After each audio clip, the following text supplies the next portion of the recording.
पक्षाचे प्रांताध्यक्ष खासदार सुनीलजी तटकरे, मंत्रिमंडळातील माझे सहकारी, आपल्या जिल्ह्याचे लोकप्रिय आमदार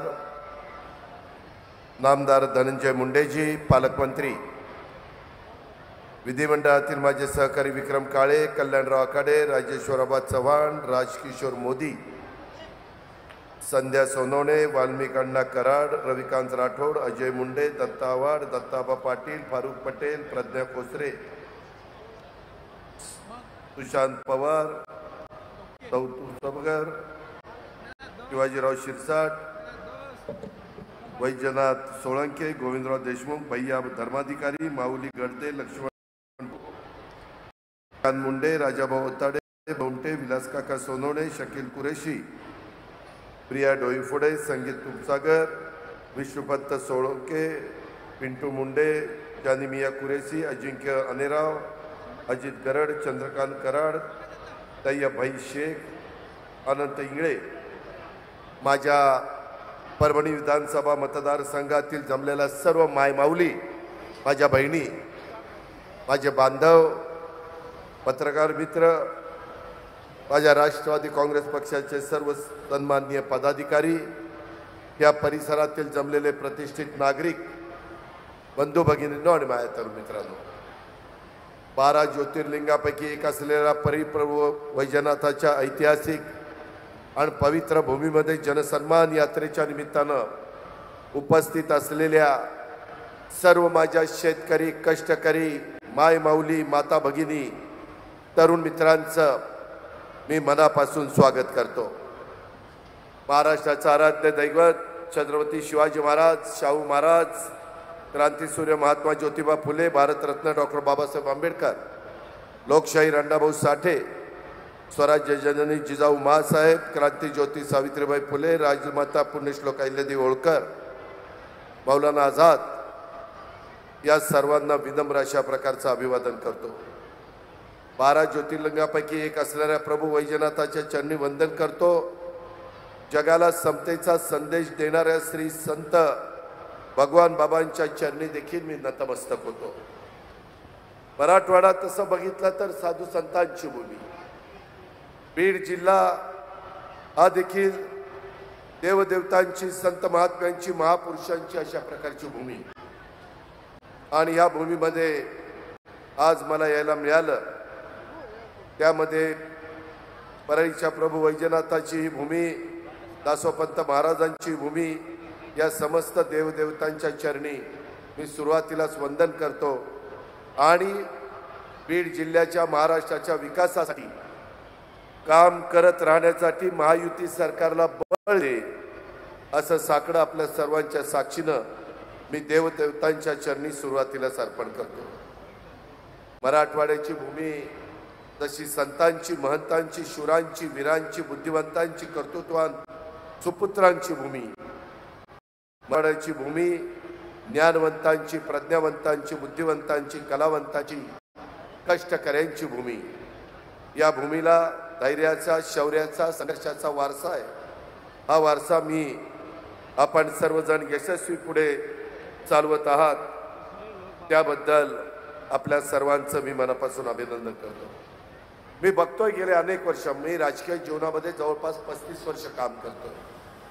चांद्यापासून बांद्यापर्यंत अनेकदा संघटनेच्या निमित्तानं, सरकारमधला प्रतिनिधी या निमित्तानं, विरोधी पक्ष नेता या निमित्तानं मी फिरलोय, मी त्या ठिकाणी मिसळलोय। परंतु परळी मतदारसंघात इथं बीड जिल्ह्यात इथली जनता मनापासून राष्ट्रवादी काँग्रेस पक्षावर प्रेम करते।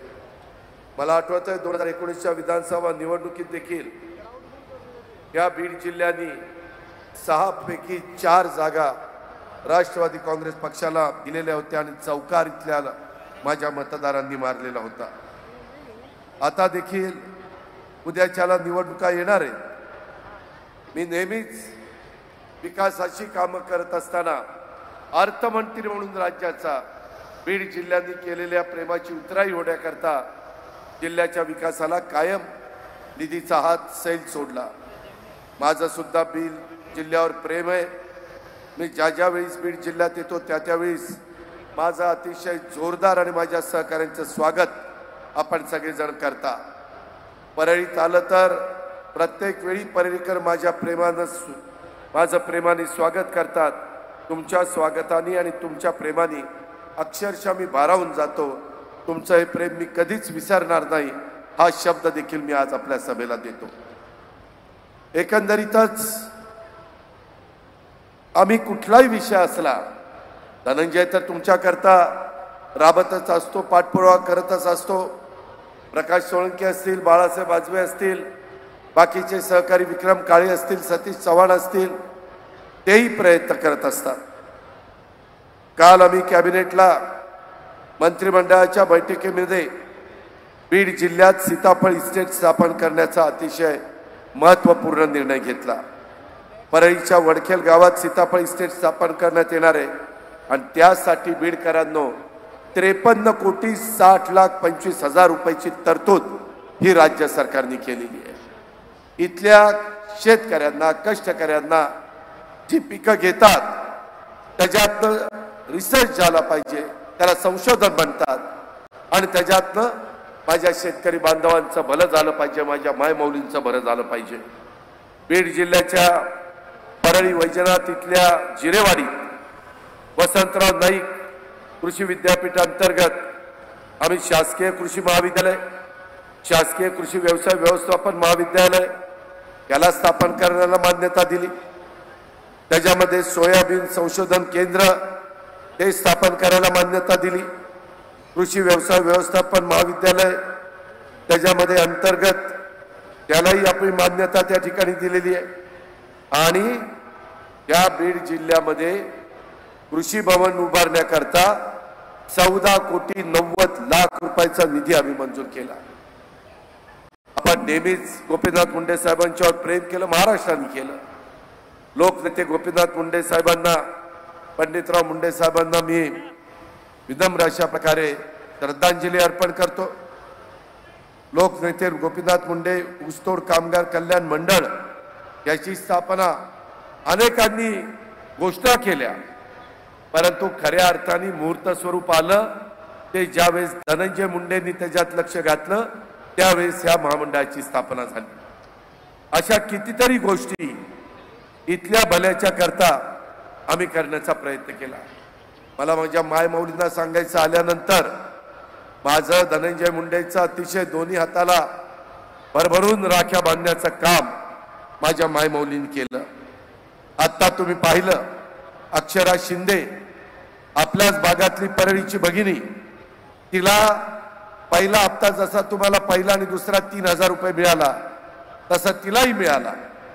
तिनं काय केलं, त्याच्यातनं वेगवेगळ्या प्रकारे कच्चा माल आणला आणि आत्ताच आम्हाला ते झाड भेट दिलं, तशा प्रकारची झाडं बनवली आणि 3,000 रुपयाच्या कच्च्या मालातनं तिनं 12,000 रुपयाची कमाई केली। एवढी कर्तबगार माझी मायमाऊली आहे आणि म्हणून मी जनसन्मान यात्रेच्या निमित्तानं सुनील तटकरे असतील, धनंजय मुंडे असतील, आमचे विक्रम काळे, कल्याण आखाडे, आम्ही सगळेजण कशा करता फिरतोय, या योजना तुमच्यापर्यंत कळाल्या पाहिजेत, तुमच्यापर्यंत पोहोचल्या पाहिजेत। माझ्या महाराष्ट्रातल्या गरीबातल्या गरीब महिलेच्या पर्यंत ते पोहोचवण्याचं काम आम्ही करतोय। म्हणून ही जनसन्मान यात्रा काढली। 1.5 महिना झाला, प्रचंड उत्साहाने स्वागत केलं जातं, प्रचंड महिला येतात, विश्वास व्यक्त करतात। कुठंतरी त्या महिलेला आम्ही सक्षम करावं, सबल करावं, आत्मनिर्भर करावं, ही त्याच्या पाठीमागची आमची भावना आहे, दुसरी कोणती नाही। मी नेहमी बघत आलोय, मी पण ग्रामीण भागामध्ये एकेकाळी एका विकास सोसायटीचा पंच होतो, नंतर चेअरमन झालो, नंतर बँकेचा डायरेक्टर झालो, बँकेला चेअरमन झालो, अशी माझी सुरुवात झाली। त्यावेळेस आमच्या शेतामध्ये खुरपणीला महिला यायच्या, त्यांच्या मागे मुकादम असायचा। त्यावेळेस त्यांना जवळनं काम करताना आम्ही पाहिलं। धुणं भांडी करणारी माझी महिला, कचरा गोळा करणारी, काचा गोळा करणारी महिला, झाडू पोतना करणारी शहरातली महिला, स्वयंपाक करणारी शहरातली महिला, अरे तिला इतकं दिवसभर काम केलं तर ती जी संध्याकाळी चूल पेटती, भाजीपाल्याची विक्री करणारी महिला, फळ विकणारी महिला, अशा प्रकारे आमच्या महिलांची अवस्था. आणि त्याकरता आम्ही ठरवलं, मी अर्थसंकल्प 10व्यांदा सादर केला. मला माझ्या सगळ्या सहकारी मित्रांनी सांगितलं, दादा असा अर्थसंकल्प सादर करा की महाराष्ट्रातल्या जनतेने देखील केलं पाहिजे. पहिलं टार्गेट आम्ही धरलं महिला. माय माऊली आमची भगिनी, तिला गरीब महिलेला कसं आपल्याला मदत करता येईल आणि त्याच्यातनं ही लाडकी बहीण योजना पुढे आली. मी आमची मुलगी आदिती तटकरेशी बोललो, ती ह्या खात्याची मंत्री आहे. तिला लक्ष घालायला सांगितलं. महाराष्ट्रातनं माहिती गोळा केली. झोपडपट्टीमध्ये राहणाऱ्या महिलेला तिची काय अवस्था आहे ती पाहिली. ग्रामीण भागात, आदिवासी भागात, डोंगरी भागात, जिरायत भागात त्या महिलेची माहिती मिळवली. शहरातली महिलेची माहिती मिळवली आणि याच्यातनं ही योजना अस्तित्वात आली. 46,000 कोटी रुपये वर्षाला मिळणार आहे. माझ्या महाराष्ट्रातल्या गरीब महिलांना 46,000 कोटी कशाला म्हणतात? 6.5 लाख कोटीचा अर्थसंकल्प सादर केला. त्याच्यातनं 2.5-3 लाख कोटी पगारावर, पेन्शनवर आणि त्या ठिकाणी कर्जाचे व्याज फेडायला आम्हाला द्यावे लागतात आणि बाकीचा विकास कामाला. रस्ते झाले पाहिजेत, आता सांगितलं तसं ॲग्रिकल्चर कॉलेज झाली पाहिजेत, सुधारणा झाल्या पाहिजेत. वेगवेगळ्या पद्धतीनं पिण्याच्या पाण्याच्या योजना, लाईटची व्यवस्था, वेगवेगळी उद्यानं, क्रीडांगणं, गरीब वर्गाला चांगल्या प्रकारे स्वतःच्या करता घरकुल योजना, त्याच्याही आता पैसे आम्ही वाढवतोय. रमाई घरकुल योजना असेल किंवा नमो घरकुल योजना असेल, त्याच्यातनं पण प्रत्येक महाराष्ट्रातल्या व्यक्तीला हक्काचं घर मिळालं पाहिजे ही आमची भूमिका आहे. आणि त्याकरता अधिकचा निधी देण्याच्या करता मी माहिती मागवलेली आहे. मुख्यमंत्र्यांनी लक्ष घातलंय, उपमुख्यमंत्र्यांनी लक्ष घातलंय. थोडी कळ काढा. आता आम्ही जसं लाडकी बहिणीला पहिले 3,000 दिले, आता सप्टेंबरचे पैसे आले. आज मी तुम्हाला सांगतो, ऑक्टोबर आणि नोव्हेंबरचे पैसे 10 ऑक्टोबरच्या आत भाऊबीजेची ओवाळणी माझ्या महिलांच्या खात्यामध्ये जाणार आहे, हा शब्द मी तुम्हाला देतो. बहिणींनो, काळजी करू नका. हा भाऊ तुमच्या पाठीशी आहे. धनंजय मुंडे तुमच्या पाठीशी आहे. आमचं मंत्रिमंडळ तुमच्या पाठीशी आहे. तुम्ही काही काळजी करू नका. फक्त ते पैसे तुमच्या करता वापरा. इतके दिवस तुम्ही नवऱ्या करता, मुलाबाळांच्या करता वापरलं. स्वतःला काही पाहिजे असेल तर मुरड घातली, नको मला घेण्यापेक्षा कुटुंबाला घेईन. पण तुमचाही अधिकार आहे ना. बघता बघता दिवस निघून जातात. सगळी सोंग करता येतात, पैशाचं सोंग नाही करता येत. आणि त्या करता तुमच्या डायरेक्ट अकाउंटला पैसे टाकले, मध्यस्थ नाही, डायरेक्ट अकाउंटला पैसे, डीबीटी. आत्ताच मी सकाळी आदितीशी बोललो, अजून किती पैसे पाहिजेत. तिने सांगितलं, दादा इतके 1,000 कोटी रुपये लागतील.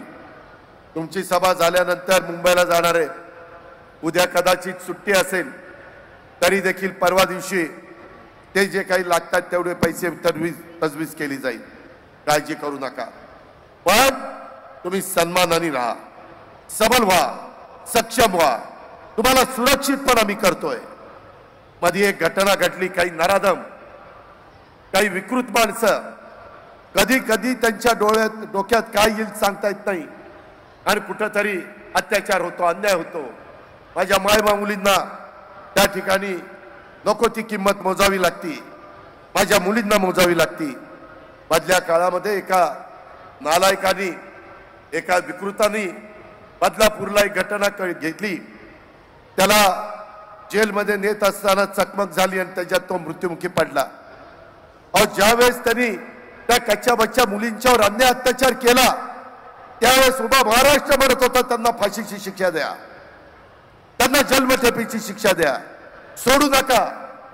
आणि ज्यावेळेस आमच्या पोलिसांवर त्यानं गोळी झाडण्याचा प्रयत्न केला त्यावेळेस तो संरक्षणाच्या करता पोलिसांनी गोळ्या झाडल्या. त्याच्यात त्याचा दुर्दैवी अंत झाला. तरी देखील विरोधक त्यांची बाजू घेतात. चौकशी होईल ना. आम्ही कुठं म्हणतो कायदा हातात घ्या. परंतु ते बदलापूर 9 तास बंद होतं, रेल्वे बंद होती. ज्या घरातल्या कुटुंबातल्या मुलीच्यावर दोघींच्यावर अन्याय झाला त्या कुटुंबाला काय वाटलं असतं? तुमच्या माझ्या घरातली मुलगी असती तर काय तुम्हाला मला वाटलं असतं? याचं राजकारण करता विरोधक, हे राजकारण. अरे निवडणुकीमध्ये आम्ही आमचे विचार मांडू, तुम्ही तुमचे विचार मांडा. जनता जनार्दन सर्वस्व आहे. कुणाचं बटन दाबायचं, कुणाला निवडून द्यायचं, कुणाला घरी पाठवायचंय, हे घटनेचे शिल्पकार डॉक्टर बाबासाहेब आंबेडकरांनी संविधानाच्या माध्यमातून तुम्हाला तो अधिकार दिलेला आहे. वापराला. आम्ही कुठं नाही म्हणतोय, पण माझी विनंती आहे, त्यावेळेस जशी माय माऊलींच्या करता लाडकी बहीण योजना आणली, 3 गॅस सिलेंडर मोफत वर्षाला देण्याची योजना आणली, गरिबाच्या घरातल्या मुलींना शिक्षण कॉलेजचं घेता येत नाही आणि ते शिक्षणापासून वंचित राहतात. तिलाही काही ना काही डॉक्टर, इंजिनियर, वकील, पायलट, CA, IPS, UPS काही ना काही व्हायचं असतं. मग तिला नाही आहे तिचा अधिकार. त्याकरता तिला मोफत शिक्षणाची योजना आणली. लेक लाडकी, जन्माला आल्यानंतर मुली 18 वर्षाची होईपर्यंत तिला टप्प्याटप्प्यात 1,01,000 रुपये देण्याची योजना आणली. काय वाईट केलं? गरिबाकरता आणली, सर्व जाती धर्माच्या करता आणली. त्याच्यात मागासवर्गीय आणि आदिवासींना तर योजना होत्याच, पण त्यांच्याकरता देखील माझी लाडकी बहीण योजना आणली. गॅस सिलेंडरची योजना त्यांना आणली. या योजना जात पात धर्म पंथ बघून आणल्या नाही. गरीब माझी महिला, माझी माय माऊली, माझी बहीण ते बघून आणलेली आहे. त्यामध्ये अल्पसंख्याक असा, सर्वसाधारण असा, OBC असा, भटके असा, कुठल्याही जाती धर्माचे, मागासवर्गीय, आदिवासी, कुठलाही अशी एक देखील महिला माझी वंचित राहता कामा नये. आता मी जाताना येताना धनंजय, मी विक्रम विचारत होतो, तुम्हाला पैसे मिळाले का? त्याच्यामध्ये आमचा राजेश्वर पण होता, तोही विचारत होता. बहुसंख्य महिला सांगत होत्या दादा मिळाले. खुश, समाधान, आनंद व्यक्त करत होत्या. दादा चांगलं केलं असं सांगत होत्या. अजून काय पाहिजे? अरे मिळालेल्या सत्तेचा वापर हा सर्वसामान्य माणसाचे प्रश्न सोडवण्याच्या करता करायचा असतो. सत्ता येते, सत्ता जाते. ताम्रपट घेऊन कुणी जन्माला आलेलं नाहीये, हे आम्हालाही माहिती आहे. पण सत्ता असताना लोकांचंही हित जपलं पाहिजे. महिलांचं हित आम्ही जपलं. विरोधक टीका करतात, आमचं सरकार आल्यानंतर योजना बंद करू. का बाबा, काय वाईट योजना? का तुम्हाला बघवत नाही? का तुम्हाला मळमळ होती? गरिबाला पैसे जातात ते तुम्हाला बघवत नाही? तुम्ही लोक श्रीमंत असाल. अरे सोन्याचा चमचा तोंडात घेऊन जन्माला आलेल्याला 1,500ची किंमत काय माहितीये? गरिबाला माहितीये. ही गोष्ट लक्षात ठेवा. आणि हे म्हणतात आम्ही बंद करू, आमचं सरकार येऊ द्या. अरे सरकार कुणाचं आणायचं, कुणाचं नाही आणायचं, हे माझ्या माय माऊली आणि माझ्या बांधवांच्या हातात आहे. किती कुणी गप्पा मारल्या तर ते चालत नाही. आणि म्हणूनच माझी तुम्हाला विनंती आहे, या योजना पुढं पण कायम चालवायच्या असतील तर हा अजितदादाचा वाद आहे. तुम्ही उद्याच्या येणाऱ्या निवडणुकीत महायुतीच्या सरकारच्या घड्याळाच्या शेजारचं बटन दाबा. तुम्ही काही भागात कमळ असेल तिथं कमळाचं बटन दाबा. काही भागात आमचा उमेदवार धनुष्यबाण घेऊन उभा असेल, धनुष्यबाणाचं बटन दाबा. या योजना पुढेही 5 वर्षाच्या करता चालू ठेवण्याचा शब्द मी माझ्या मायमाऊलींना देतो, मी माझ्या बहिणींना देतो. तुम्ही इतरांचं ऐकू नका. सगळ्यांनी एकजूट दाखवा. त्याच्या संदर्भामध्ये आम्ही गरिबीतनं तुम्हाला बाहेर काढण्याचा प्रयत्न करतोय. त्याच्यानंतर पुढं हळूहळू ही रक्कम पण आम्ही वाढवू, काळजी करू नका. विरोधक काय म्हणतात? अरे यांची लाडकी बहीणच चाललंय, भावांकडे काहीच लक्ष नाही. भावांनो, बांधवांनो, तुम्हाला पण मी खूप वर्ष, माझ्याकडे 10 वर्ष ऊर्जा खातं होतं, सुनील तटकरेंच्याकडे ऊर्जा खातं होतं, दिलीप वळसे पाटलाकडे होतं. आमच्या बरेच दिवस मनात की माझा शेतकरी एवढा कष्ट करतो, कायाची सेवा करतो, उन्हा पावसात राबतो, त्याची बायको त्याचं कुटुंब तिथे राबतं, त्याच्यामध्ये कधी अवकाळी पाऊस येतो, कधी गारपीट होती, कधी दुष्काळ पडतो, कधी अतिवृष्टी होती आणि होत्याचं नव्हतं होतं, कधी भूकंप होतो. काय त्याचा दोष आहे, त्याने कसं जगावं? आणि म्हणून माझ्या मनात आलं कधी ना कधी वीज माफीची योजना करायची. यावेळेस नेमकी संधी मिळाली. माझ्या बांधवांनो, 44 लाख शेतकरी, किती? 44 लाख शेतकरी, त्यांचे 3, 5, 7.5 हॉर्सपॉवरचे आम्ही वीज माफी केली. तुम्ही 10 दिवस थांबा, तुमच्या असणाऱ्या 3, 5, 7.5च्या मोटरचं बिल तुमच्या हातात जे येईल ते 0 असेल, 0 बिल. मागची बाकी काही नाही, चालू बाकी 0, बिल 0. मागची बाकी भरायची नाही, पुढचं बिल द्यायचं नाही. चांगल्या पद्धतीने वीज वापरा आणि काळ्याची सेवा करा. हे आम्ही करू शकतो. काँग्रेसने एकदा केलं, परंतु निवडणूक झाली की मागे घेतलं. आम्ही तसं नाही करणार. या योजना फार विचारपूर्वक 10 वर्षाचा अनुभव पणाला लावला. उत्पन्न कसं वाढवता येईल, त्याच्यामध्ये लाभार्थ्याला लाभ कसा देता येईल, गरीब कसा त्याच्यातनं चुकणार नाही हे बघितलं आणि ही योजना दिलेली आहे. त्या योजनेला आम्ही माझ्या भावांना दिली, माझ्या बांधवांना दिली. त्याच्यामध्ये आता इथनं पुढं 8.5 लाख पंप सोलरवर. सूर्य उगवला पंप चालू, सूर्य मावळला पंप बंद. पाणी पाहिजे फक्त, नाहीतर चालू करून पाणीच नसेल तर काय करता. त्याच्यामुळे यंदा पाऊसकाळ चांगला झाला, आपली धरणं भरली. आत्ताच मी बघितलं, माजलगाववरून आलो, तेही धरण 70-75% पोहोचलंय. वेगवेगळ्या बॅरेजेस केले, ते भरलेत. आमच्या इथलं मोठं 100 TMCचं धरण, मृत आणि उपयुक्त साठा उजनी भरलंय. कोयना 100 TMCचं धरण भरलं, जायकवाडी भरलंय, मांजरा भरलंय, निम्न तेरणा भरलंय, माजलगाव भरत आलंय. अशा प्रकारची परिस्थिती आहे. आता तुमच्या मोटारी व्यवस्थित चालवा, चांगली पिकं घ्या, मुलाबाळांचं कसं होईल, कुटुंबाचं भलं कसं होईल हा प्रयत्न करा. आम्ही तिसऱ्यांदा पंतप्रधान नरेंद्र मोदी साहेब झालेत, त्यांच्याकडे गेलो, अमित भाईंकडे गेलो. त्यांना सांगितलं कांदा निर्यात बंदी उठवा. कांदा निर्यात बंदी उठवली का नाही? तांदूळाची निर्यात बंदी उठवली. सरकार तिथं आपल्या विचाराचं आहे. विरोधक येतील गप्पा मारायला, मतं मागायला. बीडकरांनो, परळीकरांनो, माय माऊलींनो, माझ्या मराठवाड्याच्या जनतेहो, त्यांना तुम्ही जर का काही वेगळं केलं आणि ते तिथं बसले तर ते म्हणतील केंद्र सरकार आमचं ऐकत नाही, आमची कामं होत नाही. आम्ही तसं सांगणार नाही. आम्ही हक्काने जाऊन कामं करून घेऊ. जसं चंद्रबाबू नायडू, नितीश कुमार त्यांच्या राज्याला जास्तीचा निधी केंद्रातून घेऊन जातो, तसं आम्ही पण केंद्रातून निधी आणू. या 100 दिवसात आम्ही आणलाय. त्याच्यामध्ये पालघरचं वाढवण बंदर ₹1,00,000 कोटी आपल्याला मंजूर केले. वेगवेगळे उद्योगपती आपल्याकडे गुंतवणूक करतायत. अनेक विमानतळ आपल्या इथं चालू आहेत. मी मगाशीच माजलगावला धनंजयला म्हणलं, एक आपल्या बीडला पण विमानतळ केलं पाहिजे. त्याच्याशिवाय उद्योगपतीची सोय होणार नाही. उद्योगपतीची सोय झाल्याशिवाय मोठे उद्योग येणार नाही. मोठे उद्योग आल्याशिवाय छोटे मोठे उद्योग त्याच्यावर चालणार नाही. त्याच्यातनंच रोजगार मिळेल, त्याच्यातनंच माझ्या तरुण तरुणीला काम मिळेल. त्या पद्धतीने आपल्याला पुढे जायचं आहे. हे सगळं करत असताना बीड जिल्ह्यासह मराठवाड्याच्या करता वॉटर ग्रीड तो प्रकल्प आपल्याला राबवायचा आहे. बीड जिल्ह्याचा नियोजनबद्ध पद्धतीने विकास हे आमचं विजन आहे. आम्ही ह्या योजना आणल्या, मागे हे केलंय, पुढे हे करायचं आहे.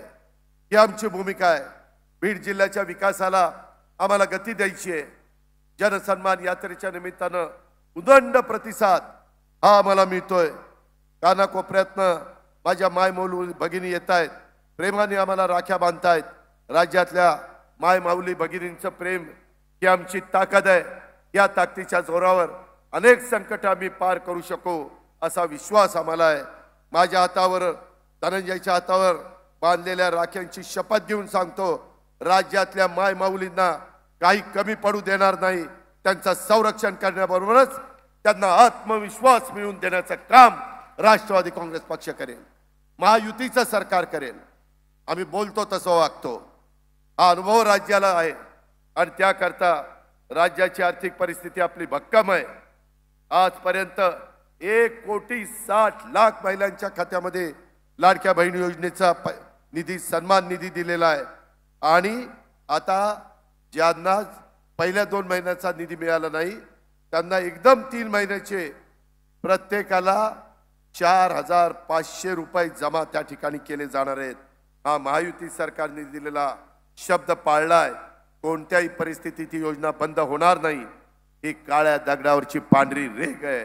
त्यामुळे माय माऊलींनो, विरोधकांच्या प्रचाराला बळी पडू नका, तुम्ही काळजी करू नका। असे कितीतरी येतील आणि जातील, त्याला महत्त्व देऊ नका। मी काल परवा दिवशी कृषी भूषणचा कार्यक्रम होता आणि धनंजयनी मला सांगितलं, दादा 2023च्या कापूस सोयाबीन उत्पादकाला आपल्याला 5,000 रुपयाप्रमाणे हेक्टरी अनुदान द्यायचं आहे।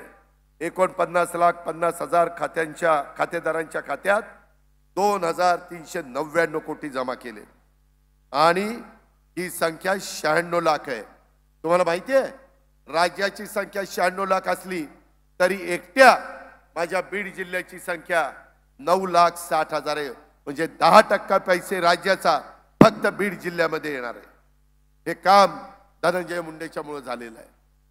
आज पैशाशिवाय काही चालत नाही। मी नेहमी राज्याला सांगतो, अरे सगळी सोंग करता येतात, पैशाचं सोंग नाही करता येत। हे खरंय का नाही? त्या पद्धतीनं आम्ही पुढे चाललोय आणि म्हणून मागाशी जसं बांधवांना वीज माफी केली तसं दुधाचा व्यवसाय करणाऱ्यांना तुमच्याही जिल्ह्यामध्ये काही ठिकाणी दुधाचा व्यवसाय आहे, आष्टी, पाटोदा आणि इतर भागात, त्यांना लिटरला गाईच्या दुधाला 5 रुपये अनुदान होतं। उद्याच्या 1 ऑक्टोबर पासून म्हणजे आजपासून आम्ही ते 7 रुपये अनुदान केलेलं आहे। शेतकऱ्याचा फायदा करून दिलेला आहे। शेतकऱ्यांनी व्यवसाय करावा, सरकार पाठीशी आहे। 1 रुपयाची पीक विमा योजना, त्याच्यात पण धनंजयनी मध्ये कृषी प्रदर्शन इथंच भरवलं होतं। त्यावेळेस शिवराज चव्हाण आलेलं होतं, कृषी मंत्री देशाचे। त्यांनी सांगितलं की मी त्याच्यामध्ये लक्ष घालीन आणि माझ्या शेतकऱ्याला, महाराष्ट्रातल्या नाही तर भारतातल्या सगळ्या शेतकऱ्याला कशी मदत करता येईल त्याबद्दलचा त्यांचा प्रयत्न आहे। माझ्या मायमाऊलींनो, माझ्या शेतकऱ्यांनो, त्याच्यात आम्ही तरुणींच्या करता स्टायपेंड सुरू केलेला आहे। त्यांना आम्ही मानधन देतोय, त्यांना अनुभव यावा, त्यांना आम्ही सर्टिफिकेट देतोय। त्यांनी कोर्स करावा, त्यांनी स्वतःच्या पायावर उभं राहावं किंवा कोर्सचा अनुभव घेऊन त्यांनी नोकरी त्या ठिकाणी करावी। या पद्धतीनं तरुणींच्या पाठीशी पण हे सरकार उभं आहे। बीडकरांनो, परळीकरांनो, मला तुम्हाला सांगायचं आहे, या योजना ज्या आणल्या ना कालच्या अर्थसंकल्पात 75,000 कोटी रुपये या योजनेच्या निमित्तानं आम्ही लाभ देण्याचं काम लाभार्थींना करतोय। त्याच्यातनं महाराष्ट्राला बळ मिळणार आहे, त्याच्यातनं महाराष्ट्रामध्ये परिस्थिती सुधारणार आहे, महाराष्ट्राचं आर्थिक चक्र हे जोराने फिरायला मदत होणार आहे।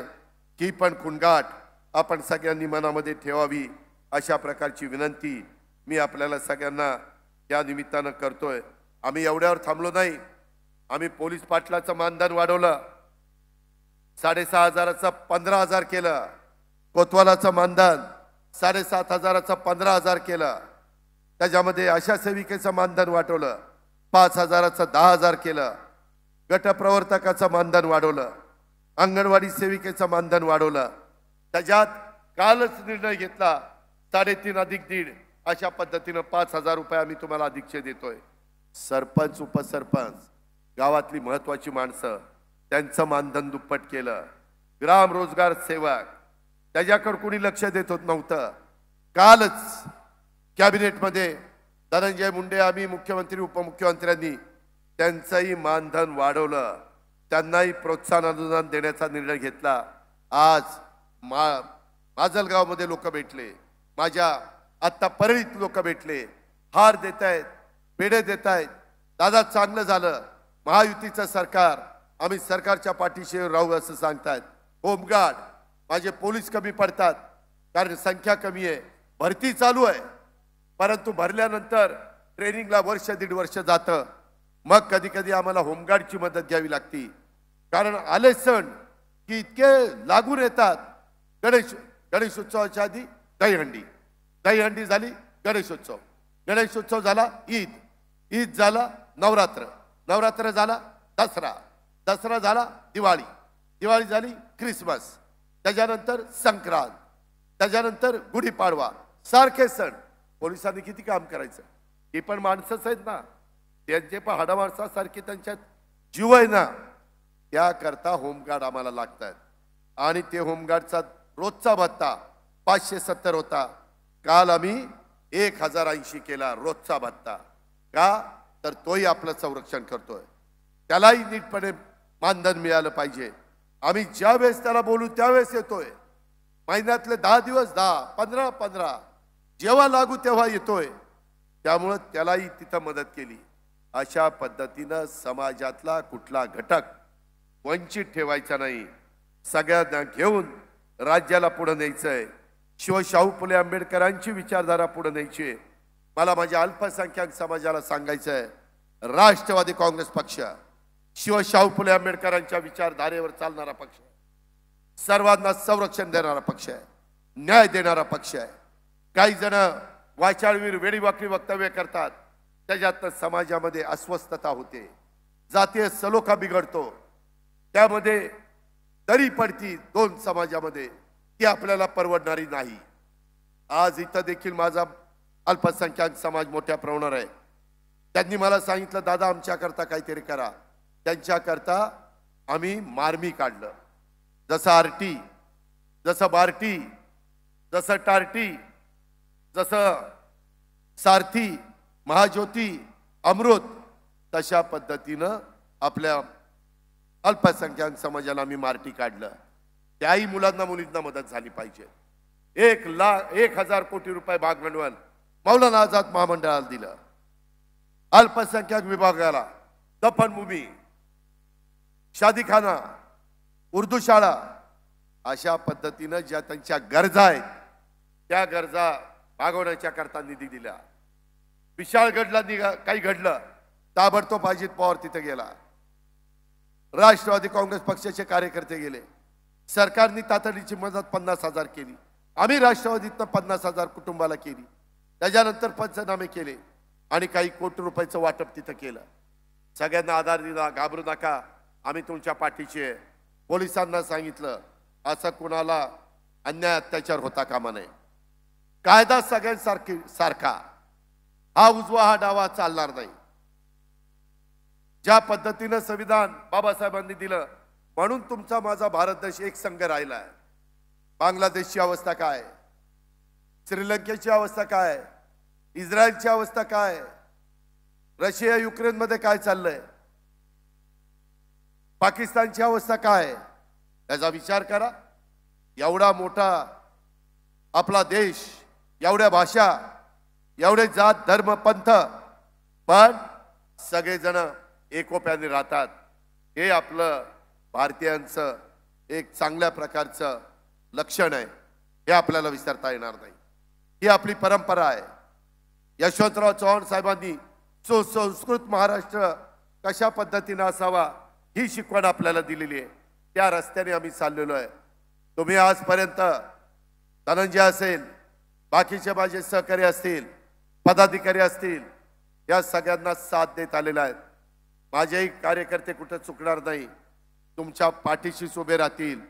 तुम्ही आम्हाला साथ द्या, आम्ही तुम्हाला साथ देऊ आणि या महाराष्ट्राला देशामध्ये पहिल्या क्रमांकाचं राज्य या पद्धतीनं या महाराष्ट्र घडू, हा शब्द देखील आजच्या सभेच्या निमित्तानं मी आपल्या सर्वांना या निमित्तानं देतो। इतर बऱ्याच गोष्टी बोलण्यासारख्या आहेत, परंतु वेळ पण बराच झालेला आहे।